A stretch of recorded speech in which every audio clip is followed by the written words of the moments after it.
LaCroix soda? Like, I don't say wow to that. I just look at that design. I'm like, no. It's kind of iconic for that, you know? Welcome to the Creative Slash Podcast, where we explore what happens when creativity collides with everything else. I'm Brad Woodard, and I'm here with my good friend and co-host, Dustin Lee. Whether you're an artist looking to grow your following or you're just curious about where creativity can take you, this is your weekly dose of real talk about making it as a creative human. This week, Dustin did something a little bit different. He surprised me with a game that challenges famous quotes that us creatives like to use that we think are helpful or even life-changing. The kicker is he didn't give me any context and he didn't tell me who the artist was or whoever made the quote. And I say whoever because some of them surprised me, not in a good way. I think he was trying to trick me. So he just wanted to know if I agreed with the quote or not and what was my reasoning. And no, it's not as innocent as it sounds. He definitely snuck in some quotes that were made by some questionable people. But I have to admit, the game was pretty fun and it stirred up some great conversation about how much weight we put on some of this advice that we hear and if it's actually even helpful. But before we jump into the episode, I want to invite you to join our Patreon community. The podcast is still in its early days, so your support really helps us shape the show, grow the audience, and keep the conversations going. If you've been enjoying what you hear, consider becoming a Patreon member. It's the best way for you to support our work and for helping us build this from the ground up. And with that, enjoy the episode.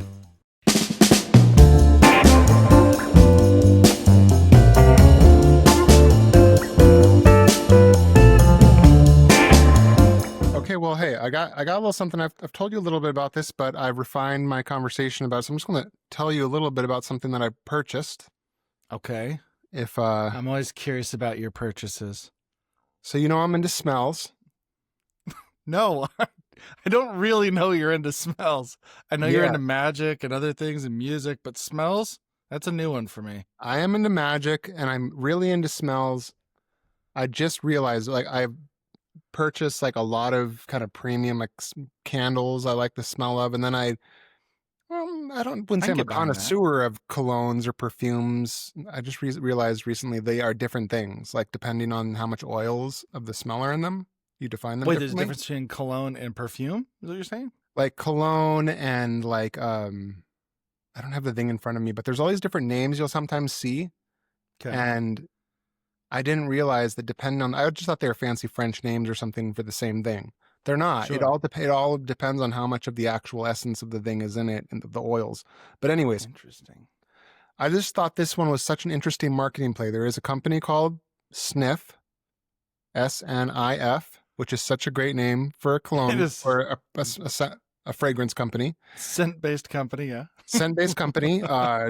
Two guys founded it. One's like an expert in marketing. I think one was an expert in, I don't know, distribution or finance or something. And they're largely, I think they're targeting teenage girls, I think, because they sell their stuff in Ulta and things like that. So they have like a blueberry crumble or something like that and whipped cream, like lip smacker bad flavors? suntan or something like that, which smells like cheap coconut and things like that. Wait, bad suntan? Something like that. I'm getting these a little bit off, but one that fascinated me that seemed like it was targeted more towards the male demographic and I found fascinating was this one called Dead Dinosaur. And It's an amazing name. Yeah, it's a great name for, it's on their secret menu of their site and it smells like your first car is how they describe it. The smell of your first car, the smell of gasoline, the smell of garage hangs, I think they called it. I've never been like, I was just at a garage hang. Oh, like hanging out in someone's garage? Yeah. Like I've never been like, oh, hey, we're going to be just having a garage hang, like, or some, but anyways, I get what they're going for there. Okay. And so I finally arrives. It's about $50. I spray it on. It smells so much like my dad worked for an airline and he had a side business fixing boats. So he always smelled like gasoline and grease. Petrol, yeah, as the British call it. Yeah. This stuff smells just like it. And wait, but see, that seems off-putting to me. Like if you were to tell me that, that's not really selling it for me. If you were like, hey, this smells like you'd been around gasoline. Like I don't have maybe it's because I don't have like a particularly positive like association with it. Not negative, but I guess I can see it because my dad worked on cars a lot and I know that smell. So it must not be super overwhelmingly gasoline, right? Because that's strong.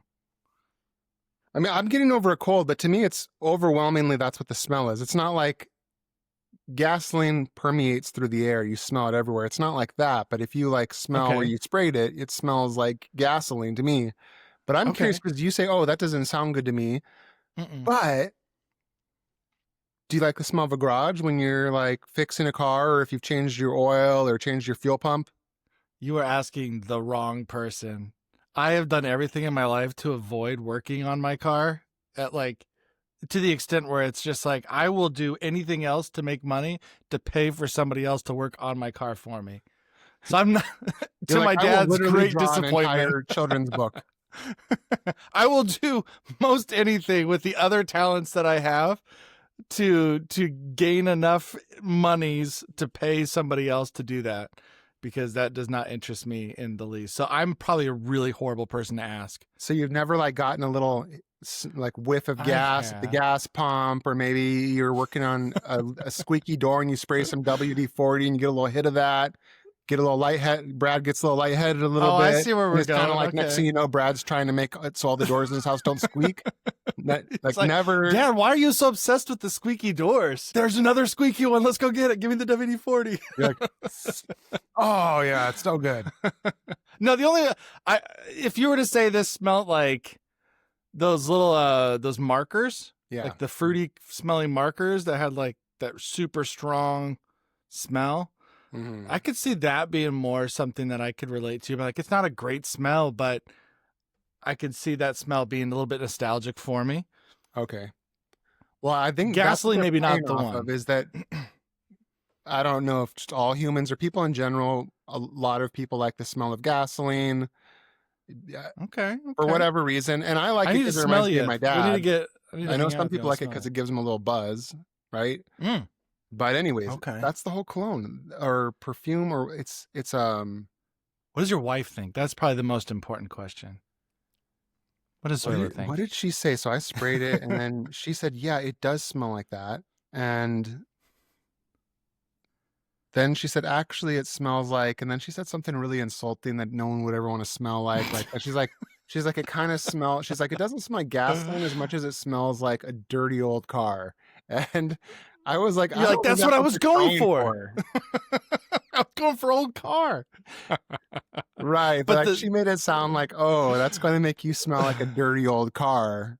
Like you just came out of a dirty old car you've been creeping around the neighborhood in or something. But you're supposed to use it as a little topper on top of another smell, I think. You know, you put it like I have a woodsy cologne, put it on top of that. But anyways, the whole that point of makes it sense. That mostly makes being sense. that I just thought it was such an interesting idea. Like Okay, yeah. for marketing, right? I mean, I talked about it for 7 minutes here. So I don't know. It's interesting. All jokes aside, though, I think like maybe I don't resonate with that smell per se, but smells in general are just so transformative. You know, it's like they bring up so much nostalgia for you. So I can see how, you know, especially if it's like a note of it, right? Like I like the idea of it like being with another scent or something like that. I mean, it's the same reason with like my beard oil. I would try one that has like, there's one that smells like campfire, and that's not Mhm. always like a positive smell because that's a super overwhelming smell. And so people are like, I need to wash my clothes after I go camping because I smell like camping. But for me, that's a very like positive association. Like, oh, I love that. Or a very woodsy, or like the tobacco, you know, like leathery, like the leather smell, which I don't know if, you know what I mean? Like there's all these kind of scents that maybe you don't necessarily I wouldn't say, oh, that's a great smell. But when you kind of pair it with other things, or you know, sometimes it just brings on like pleasant memories or associations. So I get it. That one might not just be for me, but I need to smell you first. So we'll have to, next time I'll have to smell you and see what's going on. Or you can just smell the cologne. Oh, Just give you the bottle. I have to. I can't. Yeah, that's probably a better idea. I don't have to smell it on you. Okay, Oh, so hey, that's probably last true. thing on smell that we're talking about, because to your point, Okay, that like we're it's gonna really lose important. people here with the smell. Just read this recently.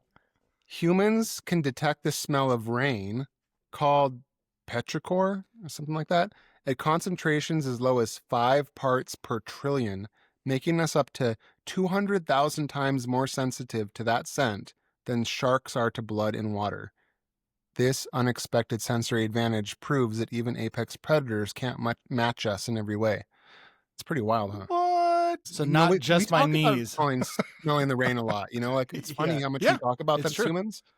As humans, like other things are like other animals are talking about stuff, but they're all about that. Gabbing about it too, but we talk about it more, I think. Yeah, because we do smell it. It's crazy. That's true. I would say that and snow. I feel like I smell snow. Like when it's going to snow. Yeah, for sure. Yeah. Okay, well, hey, have you ever noticed how there's advice everywhere? Like there's Instagram posts, there's books, podcasts. Everyone's got a quote that's supposed to like change your life for design, art, creativity, entrepreneurship. But here's the thing is it's not all good. And even the good stuff can come from some pretty questionable people. So today, Brad and I, we're going to talk about the value of advice, how to know when to question it and why context matters. So like for Brad, for you, what's your take? How much weight do you put on advice that people give you? Is it actually helpful? It depends on who's giving the advice. It really depends on who's giving the advice and what context it in. Some of it's like advice. What if the Lord's giving you advice? The Lord, I feel like that's pretty important. So yeah, probably listen to that one pretty well, pretty intently. No, but I think honestly, it's who you kind of trust and you understand what their background is, because I think context is really important. And sometimes you can kind of get into like listening to quotes and being like, oh yeah. And then you realize, oh, I just was kind of in the moment. Like sometimes you'll hear something maybe at a conference or something, and you might be like, yeah, I need to do that. And then you come back and you're just like, how do I actually apply that? I don't know if that works for my situation, or I feel like I have more to add to that. So sometimes things are just so short, they can't include all of the details or all of the context. So you kind of have to hear the quote, when it was said, why it was said, who it was said by, because I feel like that they can't say everything. So then, you know what I mean? So that's my take. So we're going to play a game. I'm going to read you a series of quotes that are about success, creativity, entrepreneurship. Some of them are going to be from artists. Some are from designers. Some are from entrepreneurs. Okay. A few are wild cards. I am not telling you who the person is. I'm going to read the quote to you, and then we'll discuss. We'll start with your kind of hot take on what's your opinion on that quote. How does it apply I hate this, right? To creative? I think I think we're going to learn. I think we're going to both learn a lot, and I think people listening are going to have things to think about on their own. Yeah, I'll try to have a bold take. There are a few wild cards in there, though. Just two. There's two. Okay, go ahead. Just rip off the Band-Aid. Let's go. Okay, so your job is simple. You're just going to hear the quote, then you're going to tell me if the advice is good or garbage, without knowing who said it. We'll discuss, and then I'll don't throw in like Jesus or anything. That just seems. It's all too late. It's all been written down. Oh, the ink is soaked into the Google Doc. We're in this now. First quote. Okay. Bonus points if you can tell me exactly who it is. Oh gosh, that's not going to happen. But go ahead. So quotes in the context of creativity, art, entrepreneurship, success in your work. Okay. Your feeling on it. First quote. There are 3 responses to a piece of design. Yes, no, and wow. Wow is the one to aim for. Do you believe that quote is true and that you would tattoo that on your back and be like, yeah, that's something people should do? And then why do you feel the way you feel about that quote? I mean, I don't think it's a bad quote to say you want it to stand out. Of course, you want it to stand out. So that's the one you want to aim for. I don't know if it always needs to stand out. Maybe that's not the need. Maybe it's a UX or something, UX design, and you don't need it to stand out. It's supposed to be hidden, and that's, you know what I mean? It's supposed to just be something that you experience without noticing. And that's the best part of the design, is that you don't think about it. It's so easy to use, you don't think about it. So contextually, I think it depends on what context we're talking about. But yeah, I think it's I don't think it's a bad quote. I think it's a decently good quote. What do you think? Who said it first? I could see it. I'll just get this one thought out. Go ahead. I think a question, and I don't know what the answer is to this. Let's say someone designs the label for a prescription that you get at Walgreens, is the response, this person is saying that there are 3 responses, yes, no, or wow. Okay, you might want to say yes. This is fantastic. I can read this and make sense. You Yeah. probably don't want them looking at the prescription label being like, no, no, no, no, no. Yeah, I clearly don't we know don't if you want want them that. to say wow. Or maybe you Well, do. that's what I was saying. But that's but you're right. Like, that's why I was kind of giving the example of like the UX. I mean, maybe the UX, you're like, wow, I didn't even notice the design because it was so seamless and so easy to use. Or maybe you're like, wow, like I didn't even have to double check that it was the right medication because it's so clear on this bottle. Wow, that's amazing. But then you wouldn't even recognize the design sometimes. Like, I feel like most people, they don't, like, we're designers or creatives, so that we look at that, we look for those details, and we try to see like, why is this successful? But I don't think like normal people are sitting there critiquing what their medicine bottle, the font or the design or layout or whatever, unless it's something bad. Then they're saying no. Yeah. They can't see it, and that's why they've done all these things to try to enhance the experience on there. So yeah, I don't think it's a universal rule, but I do think if you're trying to tell somebody, be like, hey, I want to make a design that people really gravitate towards, then of course, yeah, you're going to want it to be a wow. You're going to want this, it's like an ad or something like that. You want people to say, wow. It's not a blanket statement. You can't say this for everything. So who said it and why did they say it? Do you know what context they said it in? Don't say it was I don't know the Hitler or something. context. Any guesses? Any guesses who said it? No. Who is it? Milton Glaser. Oh, that tracks with his work. Tracks with his work, yeah. I mean, I could see that. he's one of the greatest, right? I'd imagine he was Still- saying it in the context talking about the kind of work he does. Yeah. Obviously, like, say if, I don't know, you want... It's like poster design. Like, wow. Yeah. Yeah, you want it to exactly. stand out. You wouldn't want it to stand out if it was like an area for fine print to hide all the things that are going to kill you on the prescription or the medication ad. But in that case, you don't want people to say, wow. The label on everything. When we were in California, there's always this little label on every single product we bought, and it said may cause cancer in the state of California. And I always thought that was still disconcerting, even though I knew they had to do that because there's probably a bunch of like people have been sued over things, so they just do a blanket like, let's just put it could cause cancer. Anything could cause cancer. We don't know, so we're all covered. But we still had one. For a lot of years, we don't have it now. We had a lot of years. We had one of those bowls that said that was from California and it said may have cancer, and we'd always like tease and give it to a guest, and then they'd realize, they'd see the stamp on the bottom, like, wait a minute. I remember that because I lived in California too, and I remember going to Starbucks and they had to have that label. So you go to buy coffee and they'd be like, may cause cancer. May cause cancer. It's like, well, hold on. Yeah, it makes me second guess like eating cereal out of this bowl. I would say in general that quote is true. I think the sentiment he's going after is like to the client or the company or to the customer combine something with exceptions to things like drugs and things like that. Yeah. You want people to say, wow, that can of soda looks awesome. Like that looks like it's great. Like I get that. You don't want them to say, at the same time, I can see it being fantastic in the same way if someone says no. Like the LaCroix, is that what you call it? That LaCroix soda? Like, I don't say wow to that. I just look at that design. I'm like, no. But it's kind of iconic for that, Yeah, that's true. Yeah. You say no and then you drink it because you're trying to be better at not drinking sugary drinks. Okay, but next one. Yeah, next one. Don't find customers for your product. Find products for your customers. I like that. Don't find customers for your product. Find product. Yeah, you're putting the carriage before the horse, I feel like, if you do the first, right? Because you kind of want to typically figure out what the customer needs, what they're looking for, and kind of figuring out their needs first. Then you can kind of reverse engineer it and kind of find the solution. So, yeah, I agree with that one. Really? Oh, gosh. Would you say you live by that? No. No, I don't live by any of these. You put me on the spot. I'm definitely not going to say I live by any of these. What is your take on it? Well, I was just going to say, like, when we talk lots of times you'll have an idea you love.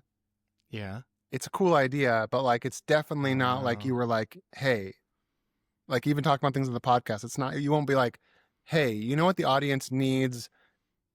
This. Like, be like, what would be great that it hasn't been done, or that I think would be cool. Like, I feel like you tend to come think things like that, which is like totally fantastic. Uh, Like, I think it'd be a yeah. boring world if everything was made because people were just like, people really need it, so we made it. Like, you need people to be adventurous, but I definitely don't feel like that's one you like.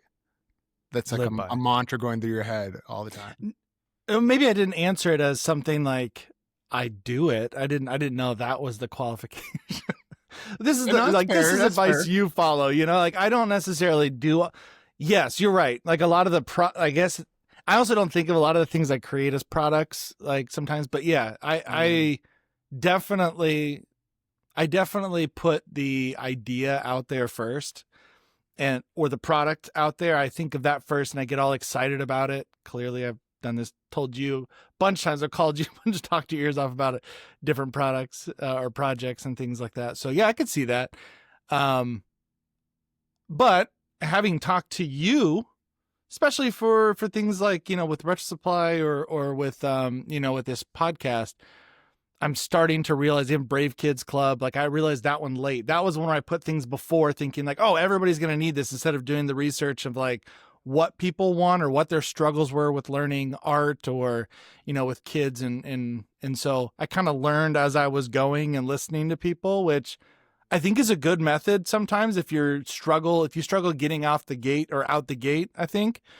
And with an idea sometimes, but I think like if you're talking, I guess I was thinking more like products that like someone would bring to out like to the masses, like a physical product that they're going to manufacture and sell. Like I could totally see you wanting to know what the customer is going to want before you do that, because then there's a lot more risk. Whereas with me, there's a lot less risk because I'm just doing things I love to do, and then I'm hoping other people resonate with it and want it.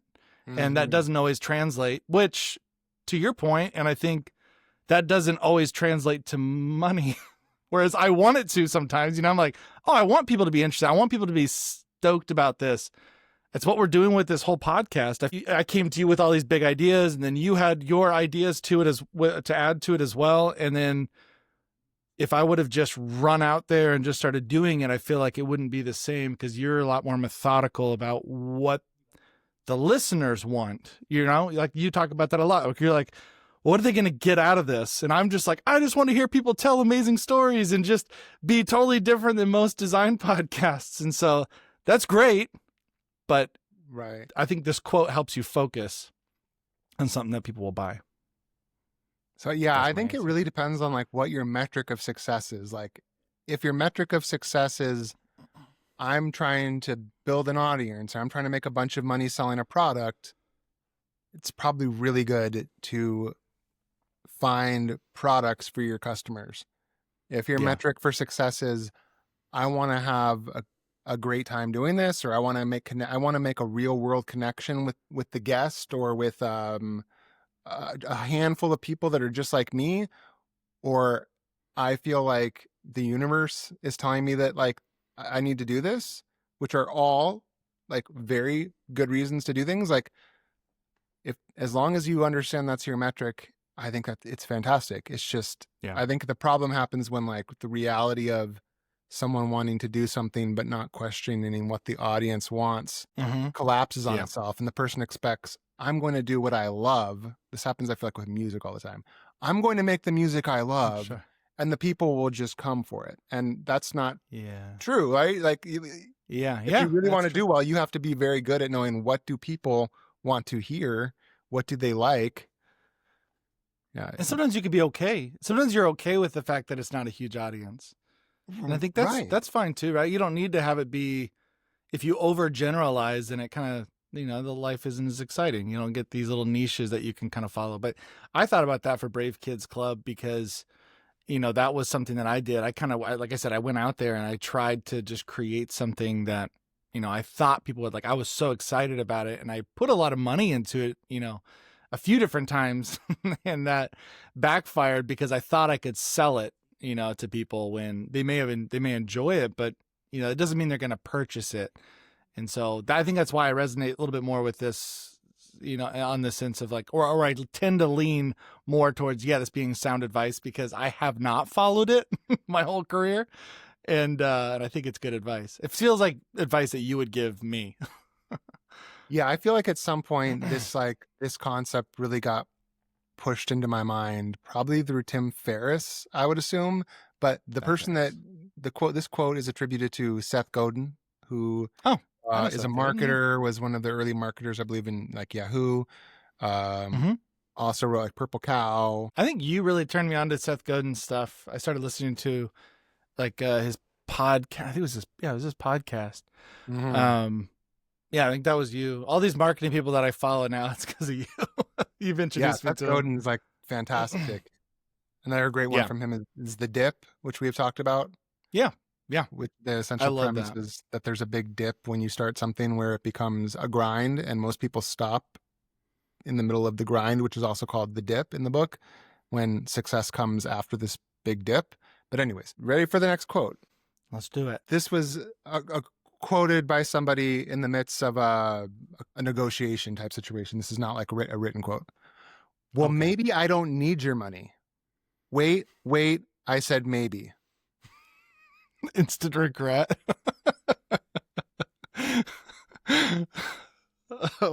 Wait, well, maybe I don't need the money. I mean, that's definitely relatable.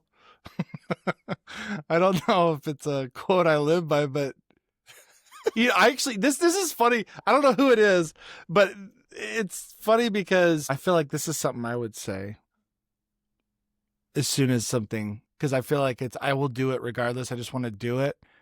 But this sounds defiant. Like there's like somebody, like they're just being defiant and then realizing, having some instant regret and being like, wait, actually I do need the money.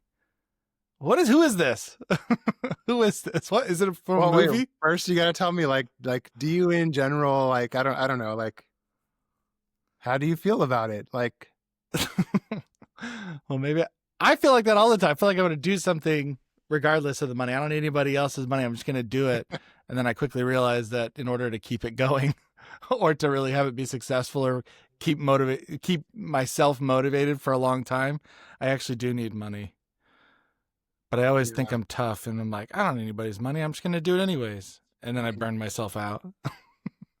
What's your take on it?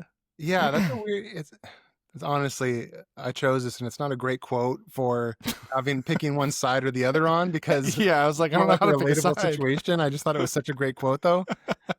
Because I get it. It kind of is like, I suppose it more speaks to the fact that we constantly have to do things in life, probably especially early in our careers, that we don't want to, but we're really not at a point where we have like that FU money to kind of like, be like, I don't have to do this because, if you don't do it, you might not make your car payment.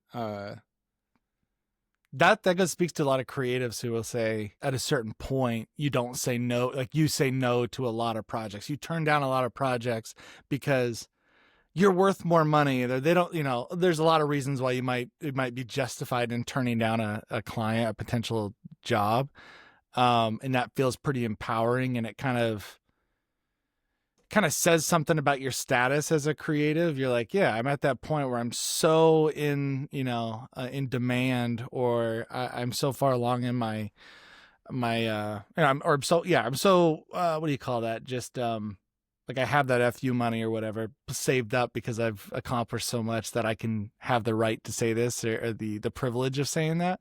But I do think, I will say right now, I still say this very much. Like I say this very thing still to clients where I'm just in my head, I'm like, I don't need your money. Like, I don't need this. This is like, come on, this is a joke. I don't have time for this, or this is like so beneath me or whatever it is. And then I look at my wife and she's like, hey, so, you're going to need to, like, you need to pick it up. Like, we need to get another job in here. I'm like, no, let's just wait. Cause I know there's going to be a big, a white whale coming down the pipeline. We're just going to have a big old project. And then you just never know. So I definitely do wait. Hold on. I will do it for that price. Only because then I'll give some excuse as to why I'm stooping that low to do it. And I do it because I need the money. I need to pay rent, like you said. Or not rent, mortgage. Any guess on who said this? Is it an actor said this? It's from a movie. It's got to be from a movie, right?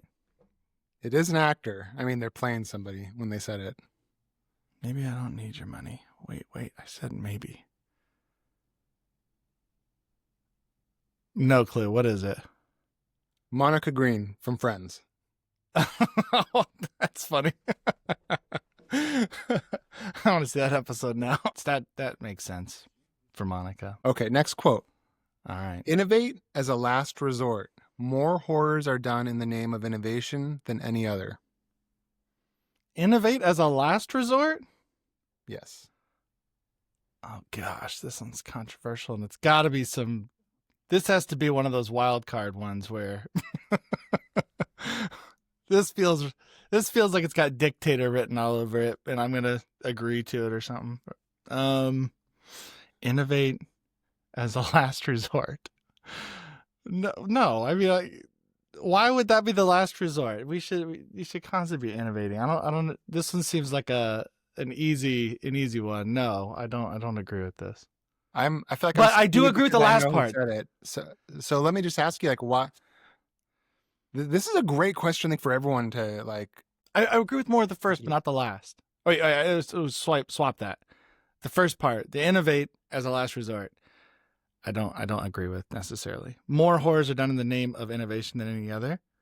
Well, yeah. I mean, think of like what was it when dynamite was invented, and the nuclear bomb, and I don't know, all sorts of stuff like that.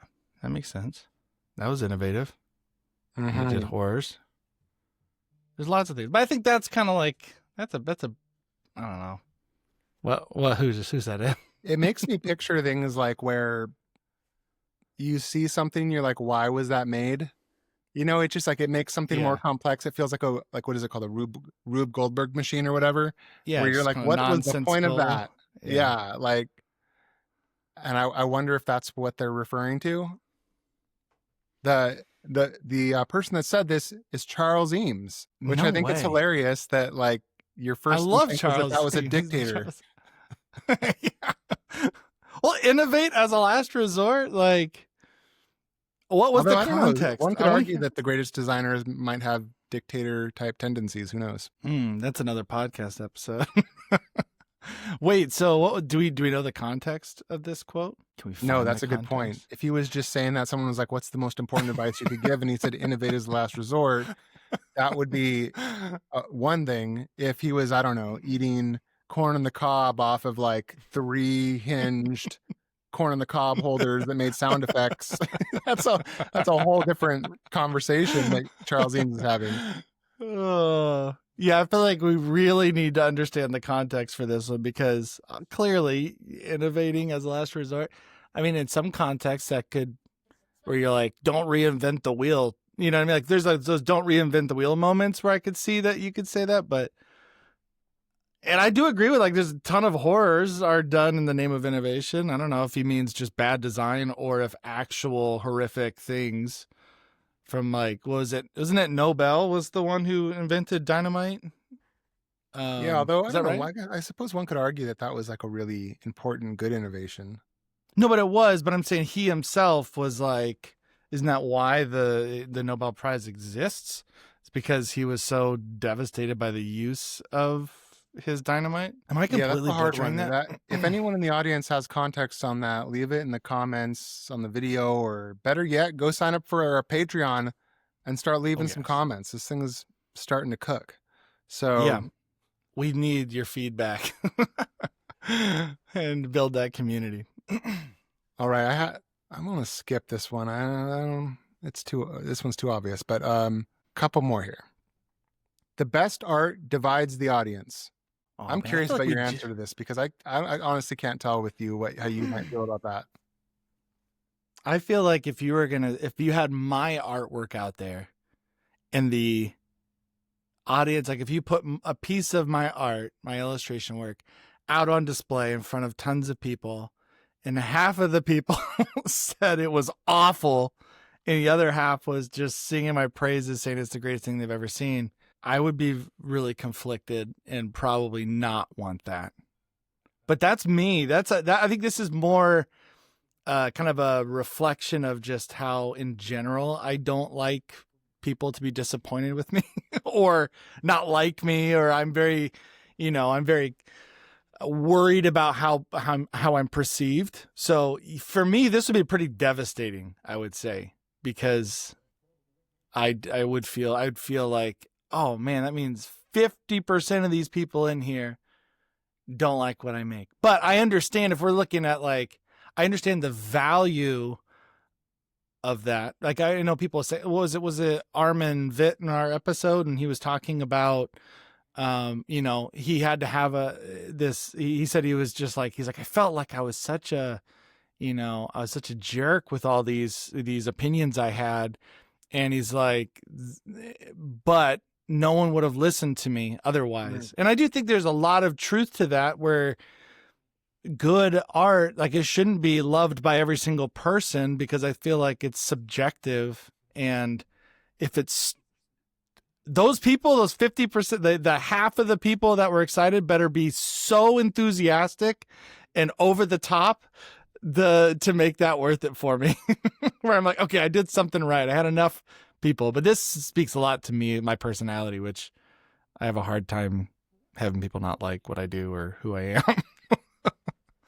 See, I would maybe argue that, like, it's true even where it doesn't seem true. Like, with your art, for instance, I think there's lots of people that object to it. You just don't hear from them. They don't object and feel like I think political art, people would be like, no, you're a, communist, blah, blah, right? But yeah, with the kind of art you're making, the person objects by just being like, pass. Yeah, having no comment. I heard this thing about taglines, and I thought it was so interesting. I can't remember who said it, but they said, it's not a good tagline unless someone could reasonably disagree with it and have a good reason for it.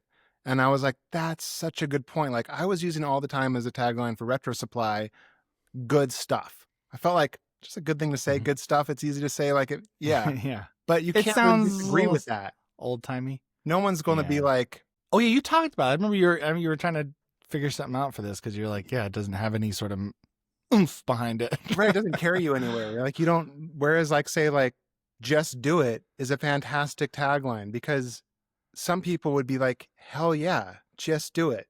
And some people would be like, absolutely not, don't just do it. What are you talking about? Like every ad I watch where they're like, you've seen their new Nike ads where people are the Nike running ads, where they're running out in terrible weather. And they're just saying, like, just do it. Just run out there in that terrible weather, no matter what whatever it is that you're experiencing out there, the discomfort, the pain, just power through it. Just do it. And that's where I'm like, no, just don't it. Just don't.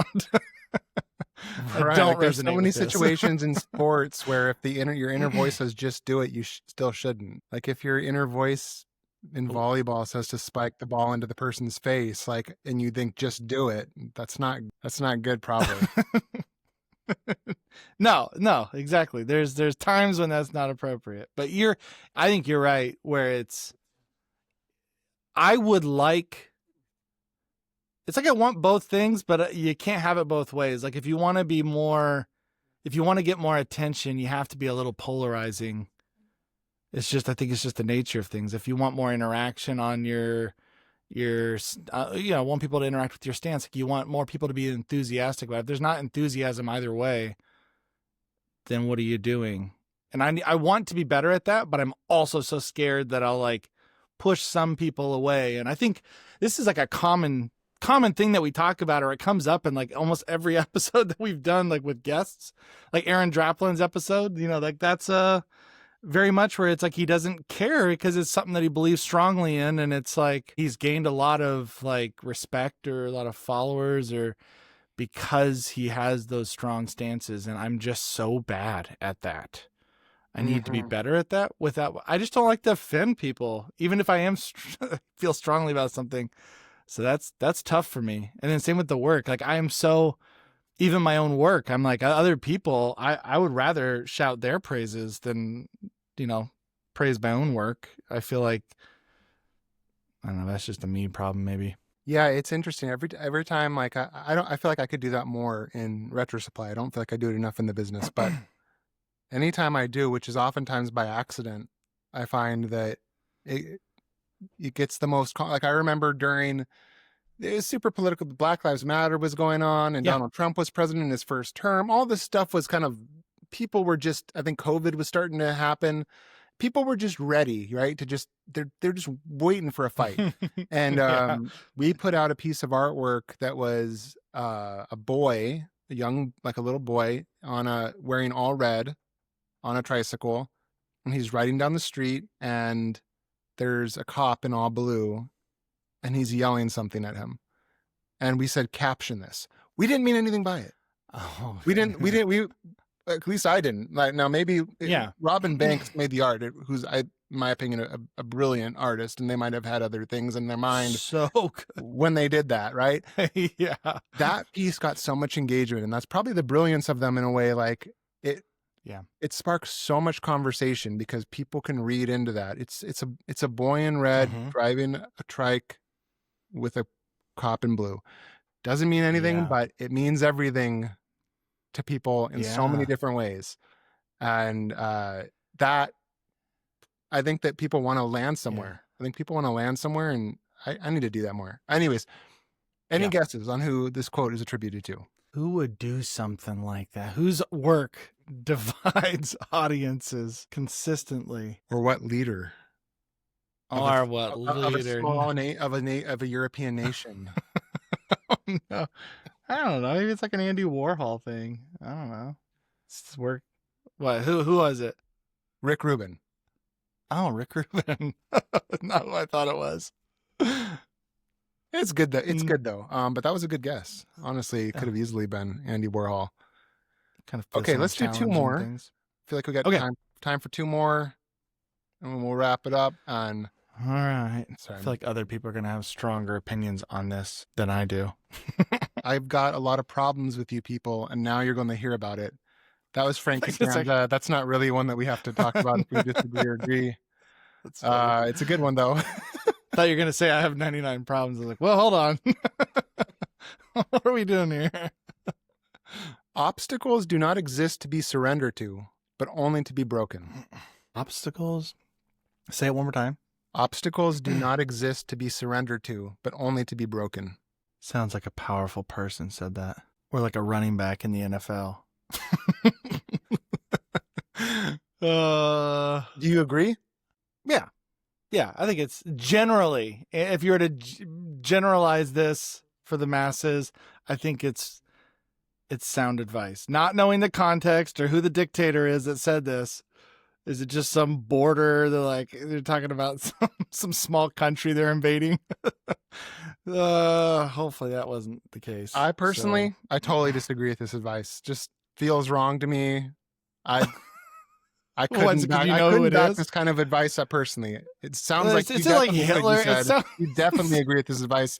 I don't agree with this advice. It feels wrong. You know who it is. That's why you don't agree with it. I know this has got to be a dictator. You've made me uncomfortable with this one. It's Hitler. Let's just move on from it. I didn't think you were going to say you agreed so wholeheartedly with that. So let's just move on from that one.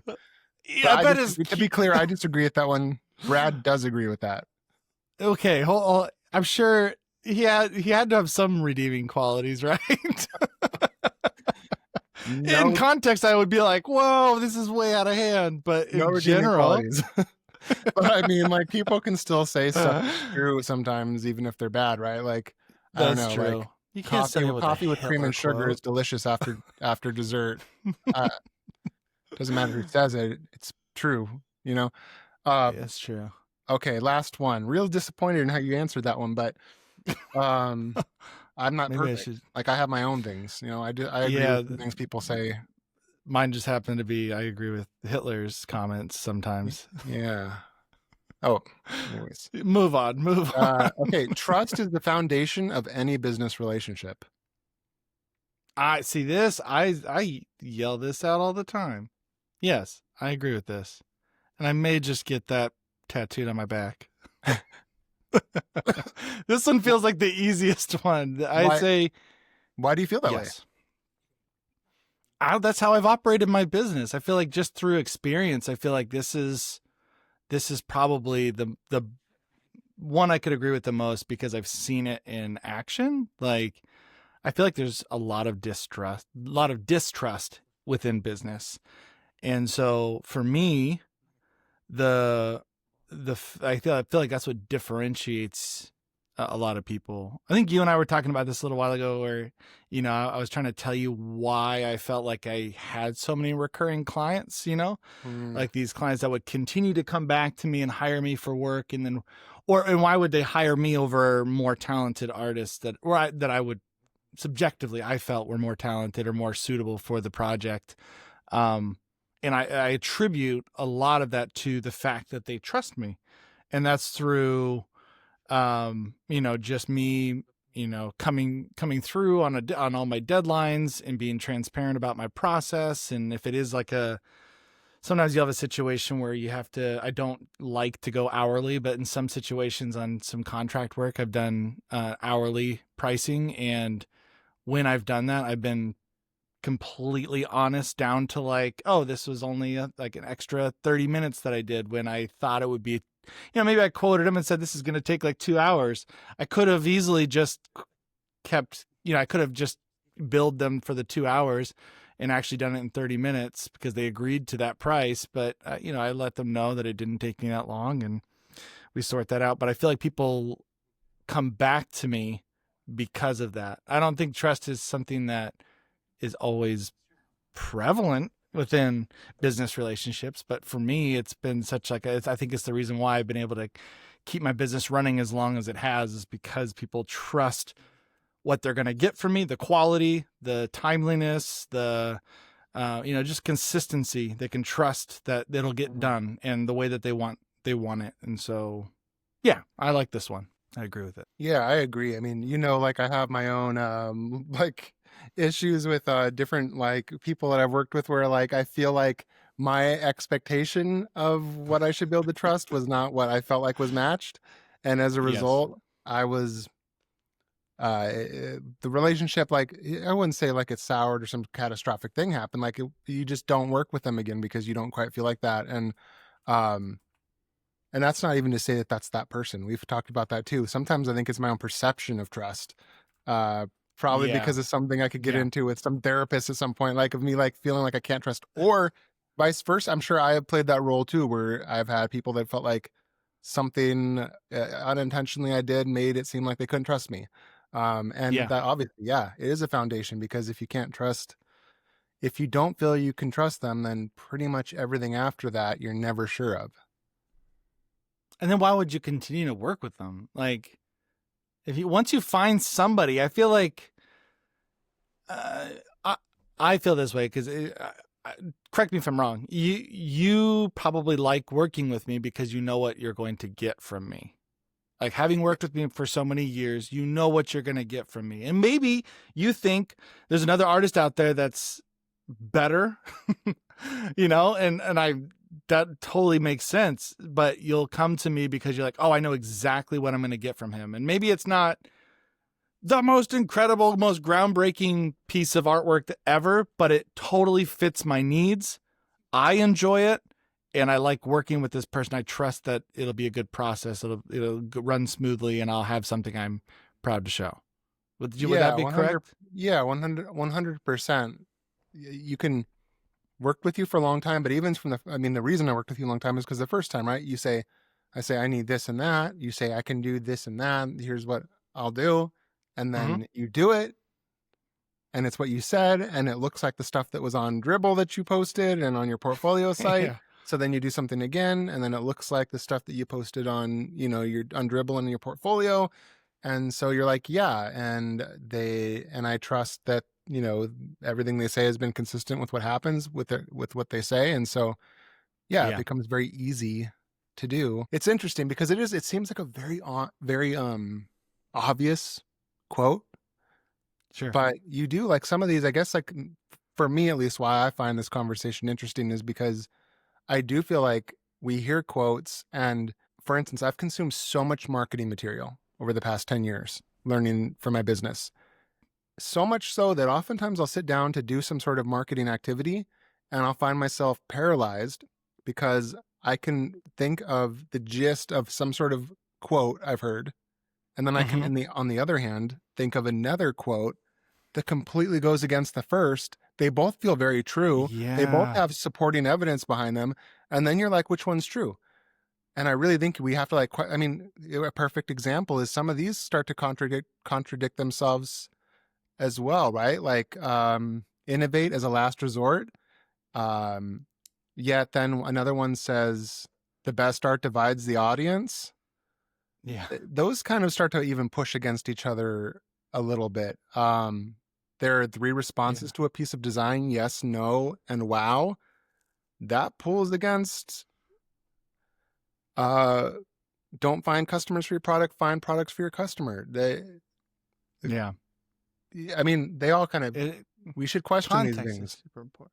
No, I totally agree. I think that's why I was to say when I had I share this story a lot because I felt like it made a big impact on me when I think it was at Creative South, maybe Circles. I can't remember which conference it was, but I was listening to Jessica Hish, and hopefully, I think we get her on here soon. I'd love to talk to her about this because I quote it all the time. Is the experience that I had with watching her talk years ago, before she had kids, to now when she's had her kids and she's further along in her career and she's changed a lot of her maybe mentality around how she operates and what she prioritizes. Like I feel like we all do as you get further along in life and in your career. And I remember her saying on her initial one, she was all about, it wasn't her only sole talking point, but she did mention, that she was a part of that hustle culture. Like this is, you just kind of you work through these things, you work late hours, you really power through. That's how you kind of get a portion of that success is just hard work. It's you can't get anywhere without that repetition and that mileage. So totally totally resonated with that too when I was a young designer. And then as I got older, it was funny. I heard her talk about it, but I had kids young at a younger age. And so it was interesting because I was like, yeah, I'm doing that, but it's getting harder and harder because I have kids at home. And Mhm. like I need to be able to have that family, that work-life balance and that consistency. And I can't just take all these big risks and work nonstop and not be present. Whereas she didn't have any kids at the time. So she had that opportunity to do that. So later on, I heard her talking once she had kids and she was like, you know what? We need to slow down. We need to, do what's, we need to focus on things that are more important and ask people how they're doing, not just ask about how many projects they have or what they're working on, and I resonated with that just as much, but I realized they kind of contradicted them. So like those two quotes contradicted each other. So over time, I realized like there's context for everything and there's a time for everything. Maybe some of this advice that you're hearing from design influencers or whatever, creative influencers. I forgot I don't know what we call them, but like the Chris Does of the world that give us some amazing and James Martin, like all these amazing quotes that I feel like are really good and things to think about. I enjoy them, but I do think it's important to think about them where you're at and where they're at and what they're talking about in context to what field they're in. Maybe it's even unique to your experience where they're talking about design and we're talking about illustration. Maybe illustration, you want to hear wow all the time, and if because you want people to be just stunned because that's like the primary purpose is that you're creating something visually interesting. Whereas maybe the design, you could say a lot more instances don't, we don't need to focus on making it flashy. It just needs to function, you know? Right. Yeah. Yeah. Like I feel like there's some that are foundational pieces of advice or quotes or wisdom that are always true. Like I think it could be reasonably argued that trust is the foundation of any business relationship is Yeah. largely true whether you're 20 and hustling or whether you're 50 and driving your kids to college. But there's a lot of advice and I think most of it falls into the bucket of use it when it's appropriate for you. So if you're young and you have to give up a lot of parties on the weekends, a lot of A going lot of out at sleep. night because you're trying to get a lot of sleep because you're trying to get ahead in Yeah. your career, then it's probably good to believe a quote like Alex Hormozy will often espouse the idea of work on the weekends because then you have 2 more days every week than your competitors. Chew nicotine gum, wear 2 layers of ear or sound isolation, headphones Wow. in a dark room with no windows so you don't get distracted, and work for 18 hours a day. Right? He puts that into a little bit better That's quote the than that. Mamba mentality is what that is. Yeah, The that's like the Kobe hustle Bryant culture mentality. bro mentality. Now, if you're in your Yeah. 20s and you're single and you're trying to get your career going, you should maybe put that quote up on your wall, and that's your quote for the next, year of your life. Yeah. And so you take it off, right? You discard it at some point, and at some point it might become fast is slow, you know? Mm-hmm. Yeah. Fast moves slowly, like it depends on where you are. And like, Yeah. I know that I get inspired by things and it makes me want to do stuff. So if you're in a certain part of your life and you need to prioritize, say, your family or your kids, well, you should probably read quotes and things that are all about prioritizing your family and kids. If you need to make so much money or get so far in your career, you want to become a better illustrator, you should probably Yeah. read quotes and information that you consume that makes you feel like you want to do that. Because I feel like I'm sure you've gotten that from podcasts, right? Oh yeah. You listen to a podcast and by the time you're done, it's time to go do something or Yeah. not do something or cancel something or subscribe to something. Yeah, it should motivate you to change or to think at least. But I think that's the most important part. Like just think about it and then think all the details. Because no matter what that small little quote is just it is what it is. It's a small little quote. It doesn't have all the information. It doesn't have all the context. It doesn't have all the details. You don't have all of that. So I think it is a great practice to think about the quotes that you hear. And even if they're like, oh, that feels right, like right off the bat, it's still good to challenge them and to question them, because I feel like like you said, it just, you never know when it actually is applicable to you, and maybe it could. I'm sure there's some, I can't think of any like drastically negative side effects of listening to like some of these quotes, but there could be, like not in the design world, at least. I'm sure there's bigger ones that can make a bigger impact on your life, but in your creative career, I feel like paying attention to that is important and thinking about this. So we'd love to hear what you have to say. I know we went through a lot of these quotes. Any of you listening or watching here, let us know what your thoughts are. Maybe we were completely off base on some of these and you have a different opinion. Let us know. Do you know who the last quote is attributed to? Trust is the foundation of any business relationship. No. Steve Jobs. I don't know. Who is it? Bernie Madoff. Oh, okay. Way off. way off. So I suppose like more than anyone, he understands. I mean, it sounds at first crazy, but maybe he understands better than anybody that that's true. I can picture him being behind bars being like, you know what? Trust is the foundation of any business relationship. Look where it got me. I don't know. Anyway, Man, it's hilarious that's that you wild. said that. I know, and it's so true. See, that makes sense why I resonated with that Hitler quote, because I didn't know it was Hitler and I didn't know the context. Just want to throw that out there before we leave. Hey, what is it saying? Whatever, a broken clock is right twice a day. Yeah, exactly. Yep. You can't be all wrong. All right. Well, hey, gosh. everyone listen, have a great week. Be sure to subscribe and we'll talk to you soon. If you're getting value from these conversations, consider joining our Patreon community. You'll get bonus content, early access to episodes, and help us keep bringing you the honest stories from creatives who figured it out. Check it out at patreon.com/creative/.